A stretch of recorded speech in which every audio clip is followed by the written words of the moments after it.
Decisão 25, boa noite. A caminho das eleições, a CNN de Portugal recebe agora o debate entre o PAN de Inês Sousa Real e o Bloco de Esquerda de Mariana Mortágua. Dois partidos que até cresceram em número de votos nas últimas legislativas, mas que não conseguiram crescer em número de deputados. O sorteio ditou que Mariana Mortágua terá a primeira intervenção e Inês Sousa Real ficará com a última. Boa noite a ambas, bem-vindas, bom debate.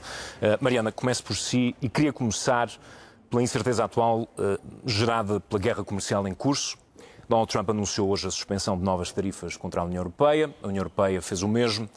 O tumulto dos últimos dias levou hoje o Governo a anunciar um grande pacote para suster impactos futuros, mas como vimos, Trump será muito imprevisível nesta matéria, o que, obviamente, frustra as expectativas das economias. Assim sendo, pergunto-lhe se o Bloco está a trabalhar em alternativas para acautelar um cenário de recessão, ou seja, nas vossas propostas com impacto orçamental, o que é que está disposto a sacrificar? Muito boa noite Inês. Cumprimento pela escolha de roupa que é muito parecida com a minha. Estão ao contrário.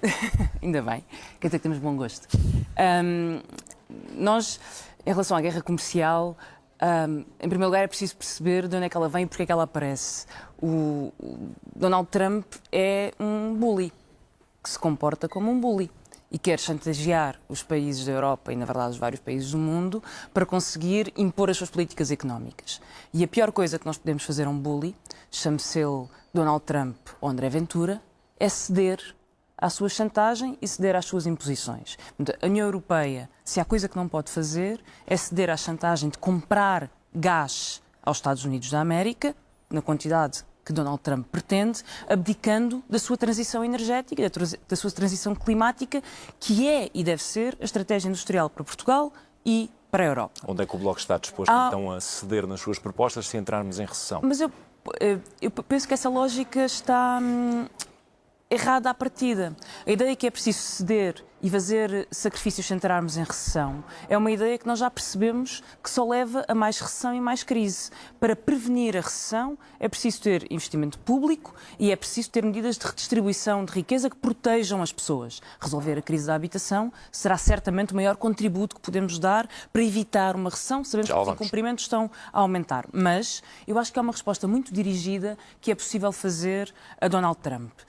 Aumentar as tarifas como retaliação só terão como impacto que toda a gente viva pior, pagando mais pelas importações que fazem dos Estados Unidos. Nós não queremos distribuir esse custo pela população, por quem já vive com dificuldades e tem que comprar os seus produtos. Mas nós podemos, em Portugal, taxar os gigantes tecnológicos. O Bloco de Esquerda apresentou a taxa Musk, é uma taxa sobre as redes sociais, sobre as empresas tecnológicas que usam os nossos dados, e isso é atacar onde dói, é atacar nos oligarcas que estão a apoiar o Donald Trump. Inês Sousa Real, para equilibrar o tempo. Inês, mesma questão, se o tempo vier a ser de escolhas difíceis, o PAN, o que é que está disposto a sacrificar? Antes de mais, muito boa noite. Cumprimento também a Mariana e o felicito também pela escolha e quem nos acompanha lá em casa. Sabemos que, de facto, este braço de ferro entre Donald Trump e também os demais líderes europeus pode ter um impacto muito negativo na vida das pessoas, em particular na proteção do emprego, das empresas também, do têxtil, da cerâmica, entre outras áreas também indiretas da nossa economia. E é por isso que é com alguma incompreensão que vimos hoje Luís Montenegro vestir as vestes de candidato, ao invés de primeiro-ministro, e trazer de alguma forma um pacote de medidas que é um pouco requentada em relação ao programa de economia que já tinha apresentado há pouco menos de um ano.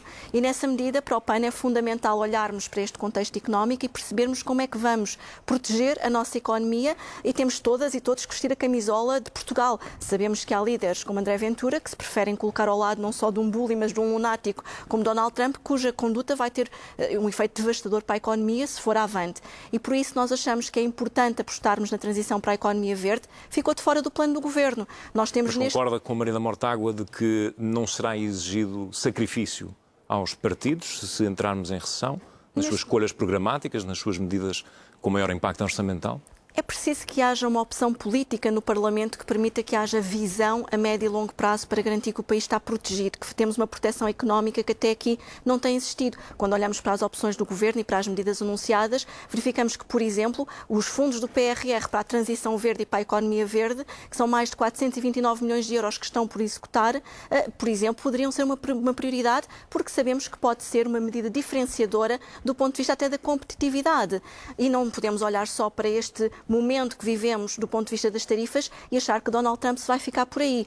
Num momento tão difícil até do ponto de vista dos direitos das mulheres, dos desafios climáticos, quando Trump rasga o Acordo de Paris e daquilo que tinha que ser também o compromisso da Europa em combater as alterações climáticas, sabemos que vêm aí tempos muito desafiantes para este tipo Deixe-me também aproveitar essa expressão que usou, porque há escolhas possivelmente desafiantes também por causa da defesa. Mariana, no debate com Pedro Nuno Santos, afirmou que é mentira que precisamos gastar mais dinheiro em armas e que a União Europeia não tem meios para se defender. Aquilo que lhe pergunto é, seguindo essa lógica, se a Europa já tinha esse poder todo e Vladimir Putin invadiu à mesma Ucrânia, o que é que dissuade então Vladimir Putin? Como é que a Europa projeta força e mantém capacidade de dissuasão? A União Europeia e a Europa são uma potência industrial militar. Exportam armas. Um terço das armas que estão a ser usadas para o genocídio de Israel é com armas exportadas pela União Europeia. A União Europeia não só produz armas, não só tem um orçamento que é mais de 2 vezes o orçamento da Rússia, como está a produzir armas para vender para fora. Portanto, é falso que a União Europeia, que a Europa precise de mais armas para se defender. E isso é baseado numa mentira, a mentira que há um ataque iminente, que há uma invasão iminente. É verdade que as democracias estão sob ataque, mas esse ataque é interno. Esse ataque é o ataque da extrema-direita, da manipulação das eleições. Putin não precisa de invadir a França para dominar as políticas em França. Basta-lhe que Le Pen ganhe as presidenciais porque é sua aliada. Putin tem aliados dentro da União Europeia. Achar que nós protegemos a democracia, gastando mais em armas, desviando o dinheiro da saúde, da educação, da habitação, da transição climática, para comprar mais armas que a União Europeia já tem, é propaganda, mentira para justificar uma estratégia industrial e o lobby, que na verdade vem das grandes empresas de armamento, como é que se trava a que já mente, agora são Mariana? detidas por fundos norte-americanos. O que falta... Porque o pensamento do Bloco é que mais armas geram mais armas, ou seja, mais escalada, mais escalada. Mas se Putin invadiu à mesma e a Europa já tinha esse poder todo, acha que se a Europa ficar quieta, Putin vai ficar quieto? A Europa não ficou quieta. A Europa defendeu-se, enviou armas de defesa para a Ucrânia, aliás, o Bloco de Esquerda apoiou esse envio de defesas. Putin não chegou a Kiev. É uma guerra horrível, que nós devemos tentar que acabe com negociações de paz, insistindo na paz, coisa que a União Europeia nunca fez. Eu ouvi o chanceler alemão a dizer não é tempo da paz. Tentou. Não é tempo da paz. Não, impediu um acordo de paz, disse não é tempo da paz, porque estão a morrer são os ucranianos, são os russos naquela guerra. E não é só a ideia de que gastar mais armas é irresponsável, que gastar mais armas é criar mais armas para elas irem parar às mãos de genocidas e regimes autoritários. É porque não precisamos, porque a Europa tem as armas de que precisa para se defender. O problema então, a Europa até não agora... deve mandar mais armas para a Ucrânia se defender. A Europa deve apoiar a Ucrânia para se defender, mas isso não está em causa. Isso nunca esteve em causa. A Europa tem as armas suficientes para a Ucrânia se defender, a Europa tem armas suficientes para se defender. A Europa é uma potência militar que não só tem armas suficientes, como ainda sobram para serem exportadas para Israel, para o Qatar, para os Emirados Árabes Unidos e, portanto, a Europa é uma potência na produção de armas. O que não tem, nem nunca teve, é cooperação entre os países democráticos e capacidade estratégica por quem entregou aos generais dos Estados Unidos da América. Deixe-me ouvir a Inês. No seu último programa eleitoral, o PAN defendia que Portugal prosseguisse e reforçasse o apoio, o esforço de apoio logístico e financeiro à Ucrânia destinado ao combate à Rússia. Não sabemos o que pensa sobre o rearmamento da Europa, que foi anunciado recentemente e que está estrategicamente ligado a este conflito. Portugal e a Europa devem comprar mais armas? O que o PAN defende, e tendo em conta aquela que é a conjuntura internacional com conflitos de guerra, não apenas na Ucrânia, mas também na Palestina, e traz com isso um drama humanitário tremendo, com a violação de direitos humanos, mas também com crimes ambientais, é que existe uma coordenação em termos de cooperação da União Europeia, dos vários Estados-membros, utilizando aqueles que são os meios e os mecanismos que atualmente já detêm. Nós, tal como a Mariana referiu, também não defendemos que deva deixar de existir um apoio à Ucrânia, quer do ponto de vista daquilo que é o armamento, quer do ponto de vista da ajuda humanitária, porque sabemos que os tempos, infelizmente, convocam-nos a todos e a todas para ajudarmos humanitariamente estes países que estão a ser completamente violentados do ponto de vista dos seus direitos humanos. Mas não nos podemos esquecer, e que é muito importante, que cada euro que a Europa invista em armamento, há soluções que já foram propostas por outros países em que se garanta que existe também um investimento do ponto de vista social. Nós não nos podemos esquecer que temos hoje... Não percebi, Inês Sousa Real, deve Portugal comprar mais armas? Nós não defendemos que Portugal tenha que comprar mais armas. Aliás, não cabe esse papel a Portugal. Portugal tem neste momento outros desafios, como a crise da habitação, cujas políticas falharam redondamente nos últimos anos, como a crise climática ou até mesmo a questão dos direitos humanos e da proteção animal. Aquilo que a Europa tem de facto que garantir é uma autonomia energética e aqui com a produção da energia limpa, a energia verde, a transição das suas próprias indústrias para modelos mais sustentáveis, utilizando os fundos comunitários, e é por isso que o PAN defende que a solução, tal como já foi proposta por outros países, de que cada investimento na defesa deve corresponder a um investimento efetivo nos direitos humanos, nas questões sociais. O que é que o PAN pensa em matéria de defesa nacional? Na matéria de defesa nacional, nós não nos podemos esquecer que Portugal tem que efetivamente apostar neste momento na sua resiliência económica, financeira, em dar resposta às crises do ponto de vista da habitação. Nós vamos ser um dos países mais afetados pela questão da própria as alterações climáticas. Nós olhamos para a parte militar e para a defesa numa perspectiva de sabemos que temos falta de meios humanos e de valorização desses meios humanos, mas não podemos estar a canalizar todos os nossos esforços para a defesa quando esse papel não cabe sequer a Portugal. Nós temos que olhar de forma estratégica para os recursos que são poucos. Não cabe em que sentido? Desculpe, Inês. Nós temos outros países neste momento com outro tipo de capacidade, quer de armamento, quer de intervenção, que Portugal não tem. Portanto, também temos que ter consciência daquilo que é o nosso papel do ponto de vista da União Europeia. Se calhar temos um papel muito importante do ponto de vista da cooperação na formação, das operações humanitárias que fazemos, também dos corredores humanitários e na nossa intervenção. Isso sim é muito importante. Mas quando sabemos que temos uma crise até do ponto de vista da valorização das carreiras no âmbito das Forças Armadas, não podemos de facto estar a exigir mais daquilo que neste momento temos capacidade para dar e com os problemas que continuamos a ter por resolver dentro de portas. E vamos a eles, porque já tocaram num desses, que é a habitação. É um tema que vos aproxima na preocupação, mas que vos pode distanciar em certas soluções. A Mariana Mortágua defende uma nova política de habitação com ênfase na colocação de um teto nas rendas. Diz que os preços das casas em Portugal aumentaram 4 vezes mais do que a média da zona euro. Os dados do Eurostat confirmam isso. O líder do PS, no último debate, apontou-lhe um problema de aplicabilidade prática, porque não é possível garantir que não vão existir pagamentos por fora acima do teto legal. Como é que garante que isto não acontece e como é que garante que esta medida não afugenta a oferta de casas no mercado? A medida que nós propomos de teto às rendas é uma medida que permite baixar o preço das rendas para valores que sejam compatíveis com os salários e com a vida em Portugal. Nós não podemos admitir viver num país em que a maior parte das pessoas não conseguem aceder a uma casa decente, que seja compatível com a sua vida, com os seus filhos, com as suas necessidades, que tenham a viver em sítios que são buracos, com umidade, sem quaisquer tipo de condições. A habitação tornou-se uma condição de pobreza. As pessoas, uma em cada 3 famílias, gasta mais de 40% do seu rendimento em habitação. E isso quer dizer que não podem sequer fazer face às suas despesas essenciais, mas também não podem ter uma vida desafogada, como nós queremos para toda a gente, uma vida confortável. E nós temos que combater o aumento e o preço especulativo das rendas e das casas em geral, e não podemos esperar por uma construção que aparece daqui a 20 anos para o fazer e que também tem problemas ambientais, mas isso não temos que discutir já, mas que aparece daqui a 20 anos para fazer. O teto às rendas são medidas que resultaram em países como a Alemanha ou como a Holanda. Em Paris, elas em Berlim estão em vigor. Não é de Berlim, estou a falar de uma medida que já está em vigor na Alemanha. Tanto que resultou que era uma medida transitória. Não, mas em Berlim e em Paris, os controlos nas rendas acabaram por contribuir para a escassez da oferta, para o abrandamento da produção e também para o aumento dos preços. Isso não é verdade. Vamos ver uma coisa. Há uma medida na Alemanha que põe tetos às rendas. Essa medida está a ser de tal forma bem-sucedida que o Partido Socialista da Alemanha, o equivalente ao PS português, está a pedir para que ela se torne permanente. Na Holanda, onde os tetos às rendas existem há anos, há décadas, ela de tal forma resulta que o modelo em 2025 foi aprofundado. E a prova cabal que resulta é que os preços nesses países estão a descer ou não estão a subir, como os preços em Portugal. Nós temos bons exemplos. Resultam noutros países. São apoiados pelos Verdes, o partido irmão do PAN, quer na Alemanha, Partido dos Animais na Holanda e Partido Verde na Alemanha, pelo Partido Socialista. E em Portugal criou-se um anátema sobre esta medida que está a resultar noutros países e que pode já baixar o preço das Já vamos detalhar a aplicação prática dessa medida.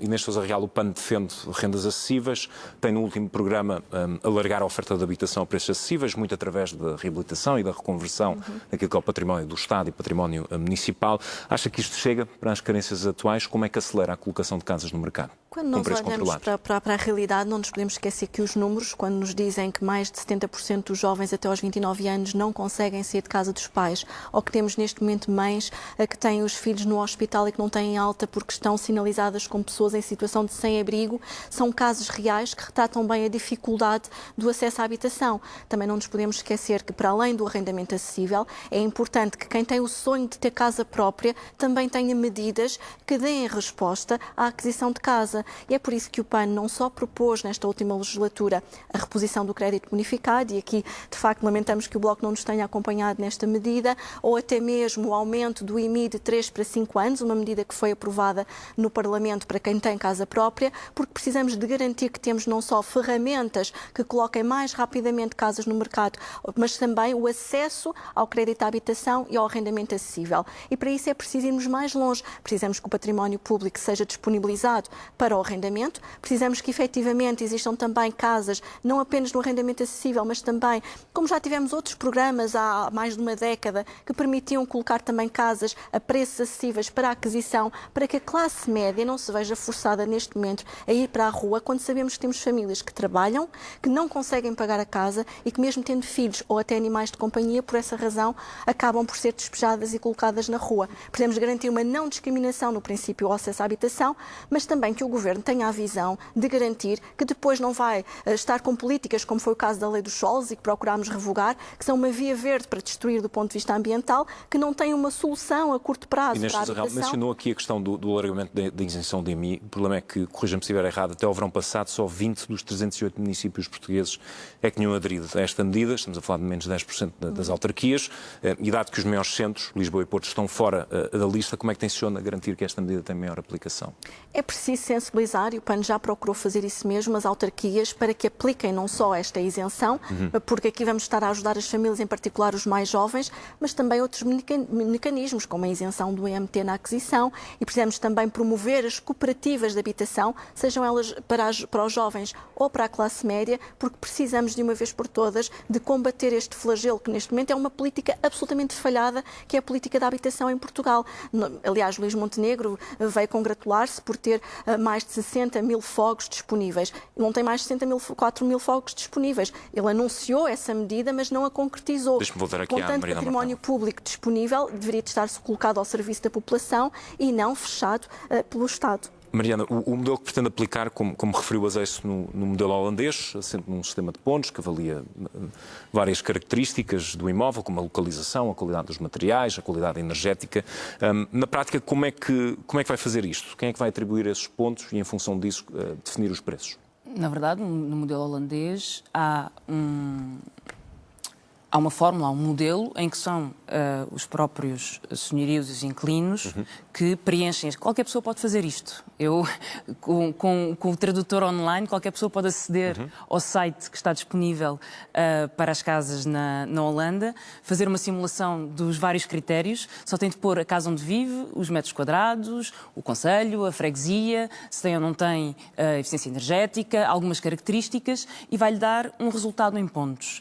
E tendo em conta esse resultado em pontos, há uma renda máxima. Se os pontos forem muito altos, considera-se que é uma casa de luxo e aí entra no mercado livre. É um sistema muito interessante porque permite criar tetos adequados às características de cada casa, de cada localização, e também criar máximos que não podem ser ultrapassados, tendo em conta os rendimentos e os salários. Porque este não é só um problema. Mas pode criar mais vicissitudes ou não? Repare, eu tenho ouvido todas as propostas para a habitação.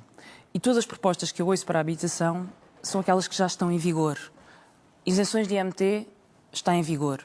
Aumento das isenções de IMI estão em vigor. E eu até, o Bloco de Esquerda até propôs, e isso não é isso que nos separa, o aumento da isenção de IMI de 5 para 8 anos. Temos um projeto de lei com isso. Nós propomos até a descida do IMT na habitação própria e permanente possa ser compensada com uma subida do IMT na segunda habitação. Temos um novo modelo de redistribuição de receitas do IMT. Propomos construção pública, propomos mais financiamento para o primeiro direito, não nos opomos à utilização dos dividendos da Caixa Geral de Depósitos para construir, não nos opomos a que o edifício público, aliás, queremos que o edifício público seja utilizado para construção, propusemos um levantamento de todos os imóveis devolutos, queremos um novo modelo para os municípios taxarem imóveis devolutos. Nada disso está em causa. O problema é que isso é o que nos estão a prometer que resulta há 10 anos. Há 10 anos e os preços não pararam de aumentar. Há 10 anos que dizem que vamos construir e vamos resolver a crise da habitação, que vamos dar benefícios fiscais e vamos resolver a crise da habitação. E ela só ficou pior.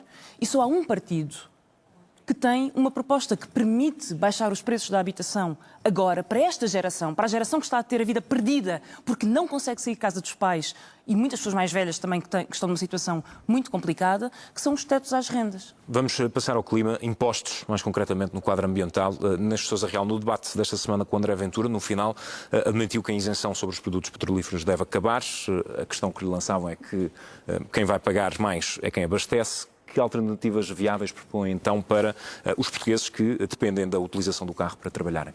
Nós já sabemos que André Ventura está habituado a faltar à verdade para com os portugueses. É que é importante esclarecer que a isenção sobre os produtos petrolíferos só beneficia as grandes petrolíferas e empresas como a Algalp, que não só são empresas que mais lucram à conta do sacrifício e do salário dos portugueses que têm que pagar mensalmente esses custos, como também não precisam desse tipo de apoios. E aquilo que o PAN defende é que a isenção que no Orçamento do Estado está prevista dos impostos sobre os produtos petrolíferos, de mais de 300 milhões de euros, seja utilizada para ajudar efetivamente os portugueses, financiando, por exemplo, passos sociais gratuitos. Ou seja, e esta é uma medida que permitiria acomodar a gratuidade dos passos para todos os utentes e que sobraria até dinheiro, porque fizemos as contas e estaríamos a falar, tendo em conta o número de utentes do ponto de vista dos transportes públicos, de cerca de 221 milhões de euros de custo, a par, evidentemente, de uma maior aposta no reforço dos transportes públicos, da ligação da ferrovia a todas as capitais de distrito, porque precisamos de garantir que as pessoas têm mais qualidade de vida e que não deixamos a transição climática para trás. Aquilo que eu perguntava é no agora. Mas no agora sabemos que estas isenções, estas borlas fiscais que estão a ser dadas às grandes poluidoras que mais lucram ainda por cima, não se está a refletir no bolso dos portugueses. Porque os portugueses continuam a ter dificuldade em pagar a habitação, a alimentação. Aliás, o mesmo se aplica na questão do IVA zero que o PAN propôs e votou sozinho o IVA zero para o cabaz alimentar na Assembleia da República da última vez que o propusemos. Se queremos efetivamente aliviar a carga fiscal das famílias, temos que o fazer diretamente ou através até de medidas como as que o PAN conseguiu inscrever no Orçamento de Estado, para que as empresas que paguem os passos aos seus funcionários possam deduzir isso mesmo nas suas despesas do IRC. Taxar lucros excessivos das petrolíferas. Está de acordo? Acompanhamos, evidentemente, que se taxe não só os lucros excessivos, mas, pelo contrário, também. Nós não podemos diabolizar aquilo que é o empreendedorismo e a nossa economia. Nós precisamos de incentivar, do ponto de vista fiscal, empresas com boas práticas, quer sociais, quer ambientais. Empresas que paguem as creches dos seus funcionários, os filhos dos seus funcionários, empresas que tenham medidas como a rede de bicicletas, a rede de passes e transportes públicos, automóveis elétricos. Tudo isso deve ser majorado até do ponto de vista dos benefícios, porque se queremos apostar numa economia verde e no mercado mais resiliente, temos que ter a visão de perceber que também dependemos destas empresas para que Portugal se possa fortalecer e não olhar apenas numa perspectiva diabolizante de que são todos os maus da fita ou os grandes poluidores, porque, na verdade, o tecido português económico são das médias e pequenas empresas em termos de economia. Mariana Mortágua, o Bloco defende também taxar os lucros excessivos das petrolíferas. O último Orçamento de Estado manteve a contribuição extraordinária para o setor energético, criada para financiar a sustentabilidade do setor, mas considerando que o TC já determinou em certos subsetores que a contribuição é inconstitucional, como é que propõe desenhar uma taxa que esteja blindada legalmente? A Inês Sousa Real aqui também talvez possa dar um contributo, porque é jurista. Teremos de ver, há muitos modelos possíveis. A contribuição da energia é criada porque as grandes empresas elétricas que têm lucros astronómicos fizeram esses lucros tendo em conta rendas que foram oferecidas pelo Estado e garantidas pelo Estado em contratos. E isso, aliás, dá-nos um bom exemplo e um bom retrato do que é o capitalismo português. São grandes grupos económicos com uma enorme concentração de riqueza que vivem em setores à sombra do Estado, pagam muito baixos salários, setores poluentes, setores em que há rendas do Estado. E é precisamente por isso que eu acho, e já no último debate tivemos esta discussão, um erro, a proposta que o PAN faz de descer o IRC de 21% para 17%.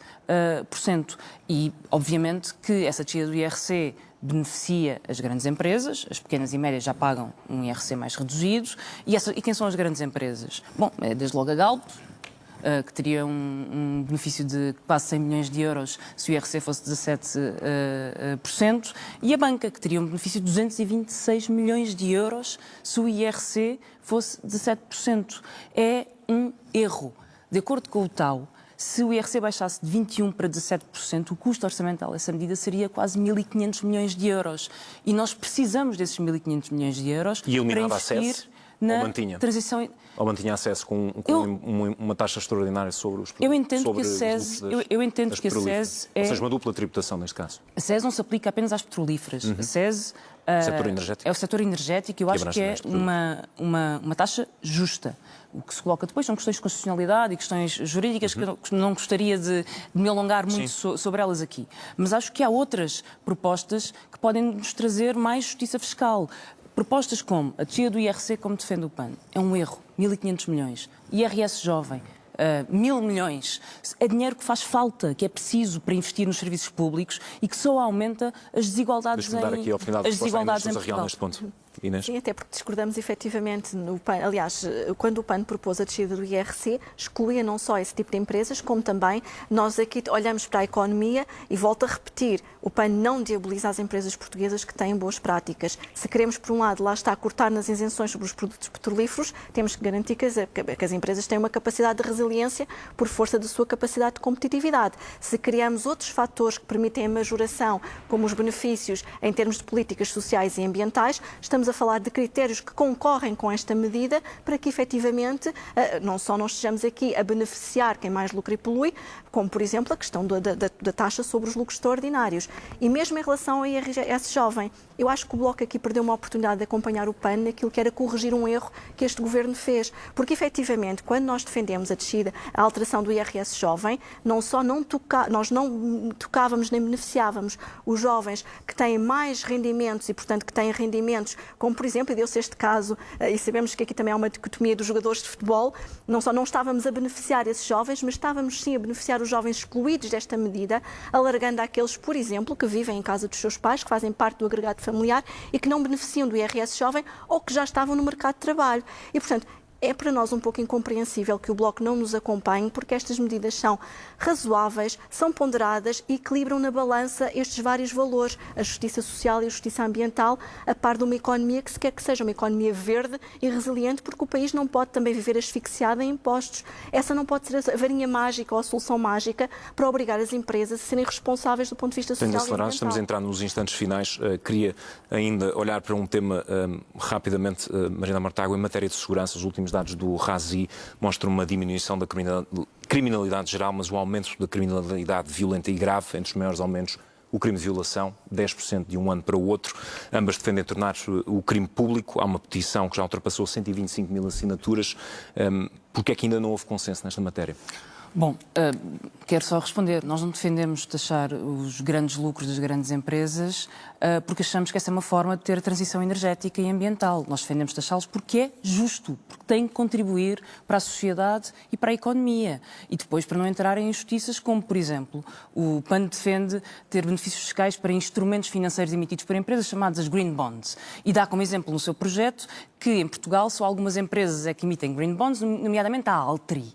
A Altri, que o PAN dá como exemplo de um instrumento financeiro que deveria merecer um benefício fiscal, é uma empresa que foi contestada na Galiza, uma empresa de celulose, de plantação de eucaliptos, que foi contestada na Galiza pelo seu projeto de instalação de uma fábrica por ONGs ambientais de 5 continentes diferentes. E este tipo de contradições é que depois não batem certo com a necessidade de uma transição ambiental que seja justa. Segurança. Foco mais nos impostos e menos nesta questão, porque acho que se a área em que temos convergência é no feminismo, nas propostas sobre o feminismo e também na defesa dos direitos dos animais. O Bloco tem vindo a defender desde 2014 a violação como crime público. Achamos que é muito importante porque isso aumenta o prazo para a denúncia e a investigação poder ocorrer e porque retira a responsabilidade da queixa individual e permite que, num caso, como agora tem acontecido, de uma visibilidade enorme destes crimes, o Ministério Público possa investigar. Para além das mudanças legais, e o crime público é uma lei que nós queremos ver ser aprovada e que não percebemos porque é que não foi aprovada ainda, há uma cultura de misoginia nas redes sociais, há uma cultura de ódio às mulheres, violência contra as mulheres que tem sido promovida pela extrema-direita nas redes sociais através de influencers e banalizada, legitimada por atores de extrema-direita e que tem que ser combatida. Tenho de dar aqui a palavra à Inês Sousa Real. Inês? O que é que está a faltar para tornar o crime? Com uma legislatura que ficou em suspenso, há de facto muita coisa que ficou pelo caminho, desde a licença parental igualitária para pais e mães remunerada a 100%. Não tivemos a oportunidade hoje de falar do Serviço Nacional de Saúde ou do combate à corrupção, mas não queria deixar de referir que naquilo que diz respeito aos direitos das mulheres é fundamental não apenas reconhecermos o crime de violação como crime público, mas ter um conjunto de respostas que, quando assistimos não só esta instabilidade provocada por Donald Trump, a influenciadores a apelarem não só ou divulgarem vídeos de violação de jovens, ou até mesmo na área do gaming, agora a criarem jogos onde se faz uma ode à violação das mulheres. É evidente que nós temos aqui um longo caminho legislativo a fazer para proteger os direitos das mulheres e o PAN não faltará a dar essas respostas na próxima legislatura. Mas nós tivemos uma oportunidade perdida naquilo que foi a revisão constitucional, quer para introduzir estas matérias da urgência climática, da própria proteção animal, e aqui eu lamento que o Bloco não tenha votado a favor da nossa proposta para incluir a proteção animal na Constituição, que era um processo extraordinário e urgente, mas também para resolver estas questões jurídicas em torno de taxar o enriquecimento ilícito, de penalizar o enriquecimento ilícito, de garantir também as taxas do ponto de vista dos lucros extraordinários, que infelizmente com a dissolução também ficou pelo caminho em 2021, com as legislativas de 2022. Temos agora a oportunidade, no dia 18 de maio, de retomar todo esse processo e, tendo eu, enquanto deputada única, tido a oportunidade de trabalhar estas matérias, não queria deixar de apelar aos portugueses que nos deem mais força para levar estes valores. Segundos finais supersónicos para ambas. Ainda tenho de dar a palavra final à Inês Sousa Real. Mariana Mortágua, no seu último debate, admitiu que há sempre disponibilidade para assinar um acordo à esquerda. Sentiu o PS realmente disponível para esse acordo?